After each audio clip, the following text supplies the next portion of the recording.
আজি আমি বনাবলৈ ওলাইছো চিকেন আৰু পোলাও।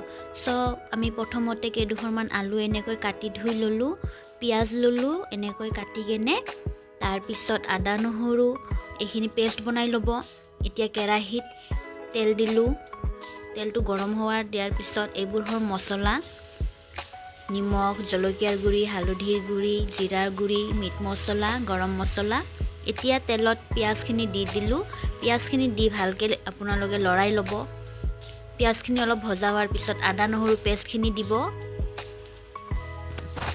তাৰপিছত ভালকৈ মিহলাই ল'ব। এতিয়া নিমখ দিলোঁ 2 চামুচ, এচামুচ হালধি দিলোঁ, জলকীয়াৰ গুড়ি আপোনালোকে যিখিনি খাই ভাল পায় সেইখিনি দিব, ধনিয়াৰ গুড়ি, গৰম মছলাৰ গুড়ি, মিট মছলাৰ গুড়ি, জিৰাৰ গুড়ি এইবোৰ দি ভালকৈ আমি মিহলাই ল'লোঁ। মছলাৰ কেঁচা গোন্ধটো যোৱালৈকে আপোনালোকে এইখিনি ভালকৈ ফ্ৰাই কৰি ল'ব।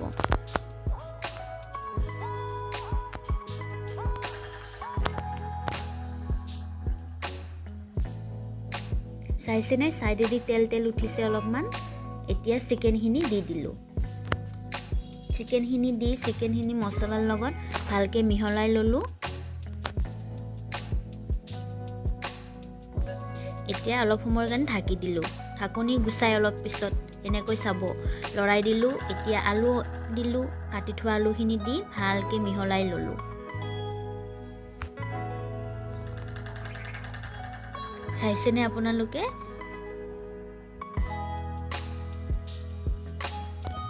ভালকৈ মিহলাই এতিয়া পানীখিনি ঢালি দিলোঁ। পানী ঢালি এতিয়া ভালকৈ মিহলাই কেনে অলপ সময়ৰ কাৰণে থৈ দিম ঢাকনি মাৰি কেনে। তাৰপিছত চিকেনটো ৰেডি হৈ যাব। সো এতিয়া আমি কুকাৰ বহালোঁ। কুকাৰত ৰিফাইন তেল দিলোঁ, তেজপাত, গৰম মছলা, তাৰপিছত ইলাইচি কেইডোখৰমান দিলোঁ। তাৰপিছত পিঁয়াজ দি ভালকৈ মিহলাই ল'লোঁ। পিঁয়াজখিনি আপোনালোকে গল্ডেন ব্ৰাউন হোৱালৈকে ভাজি ল'ব।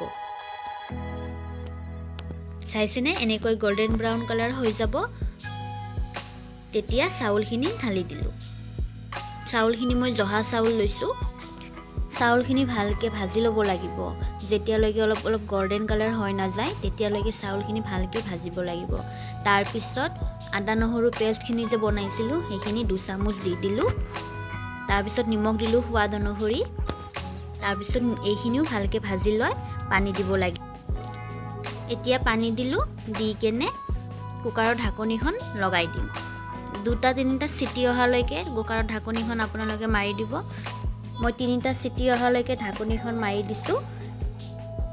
এতিয়া আমাৰ ৰেডি হৈ গ'ল পোলাও এণ্ড চিকেন।